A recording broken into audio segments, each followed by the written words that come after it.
Summer might be gone, but before we get all moody and sad, let's not forget the 2021 NFL season just started, and there's plenty of action out there. To keep you busy between matches, I went through my TiVo Stream 4K and handpicked the best football movies of all time.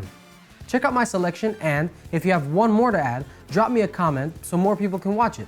Including a Denzel Washington movie sort of feels like cheating, since his movies usually end up in top 10 lists no matter the genre. Still, football is no exception, and Remember the Titans is a movie more people should watch. As a fair warning, it does suffer from Disneyification of sorts, so consider it was made 20 years ago before you dismiss it as less than enlightened, if you catch my drift. Anyway, Remember the Titans is a great football movie made even greater by the unbelievably great Denzel. Here, he's once again the hero, a man who has to create a team of black and white football players and has to do it in a very challenging place, a newly integrated high school. Since the action is set in the 70s, it has some pretty difficult racism on display, but more than makes up for it in pure heart. Still weak on the left side. We're not weak on the left side. It's not the problem. What is the problem? I don't need you up on my face all the time. I don't care if you like each other or not, but you will respect each other. This movie is more than just another football film. It's about the human spirit and how bonds between people get made. It's touching, it's inspiring, and it's simply a joy to watch. Leatherheads is the movie to watch if you're truly passionate about the sport and love history. Featuring George Clooney, Renee Zellweger, and John Krasinski, this is a movie set way back in 1925 when football was just evolving out of rugby and becoming a standalone thing. Don't get me wrong, this isn't a historical flick, but more of a lighthearted romantic comedy, but the history is there nonetheless. There's a speakeasy, there's jazz, and there's that roaring energy everyone thinks of when they hear the 20s. Plus, it has Clooney in a comedy role, and man, can he pull off any joke. If you want a movie you can watch with the whole family and not bore the non-football watchers to tears, give this one a chance. If you love The Wrestler and want a similar story, but with football as the background, stream Big Fan this weekend. Just like Leatherheads, this is a comedy, so it works great for family time, but don't expect cutesy love triangles. This dark comedy from 2009 is made by the same writer of The Wrestler, and just like Mickey Rourke won immortality there, so does Patton Oswalt here. He delivers the role of a lifetime playing Paul. Paul is a regular dude who doesn't have his life together by any definition. The movie gets him out of his mother's house and into a world that's more cruel and insane than he can anticipate. You see, he's a huge fan of a New York Giants player, and randomly one night, he gets the chance to meet his idol. Unfortunately, his idol is super drunk and aggressive, and Paul gets beat up to a pulp when he tries to talk to him. Then the rest of the movie follows Paul as he comes to grips with the attack and his love for the Giants, trying to decide if he should sue or pretend nothing ever happened. Like I said, this is a dark comedy, but do prepare for some heartfelt dramatic turns. That's kind of the shtick with this next one too. It's an Adam Sandler movie from the golden age. That's really all you need to know about The Waterboy. Well, that and also the fact that it's one of Sandler's very best, way before he settled into recycling already formulaic scripts for Netflix and adding some poop jokes here and there. This 98 movie has another man living with his mom past the age of 30. He's a sweet but socially inept dude called Bobby, who works as a water boy for a college football program and gets bullied mercilessly by the team. One day, he simply snaps and goes on an adventure that's equal parts hilarious and inspirational.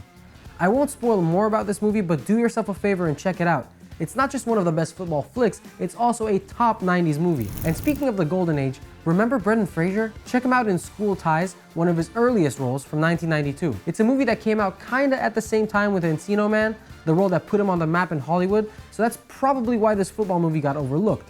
Still, it's a fantastic flick that has all the ingredients of a great sports movie, plus a nostalgic yet horrified look at the 50s. Fraser plays David Green, who has to conceal the fact that he's a Jew in a prestigious school, and has to deal with the arrogance and racism inherent to a place like that. Beyond Fraser, who's a personal favorite of mine, this movie has plenty of star power.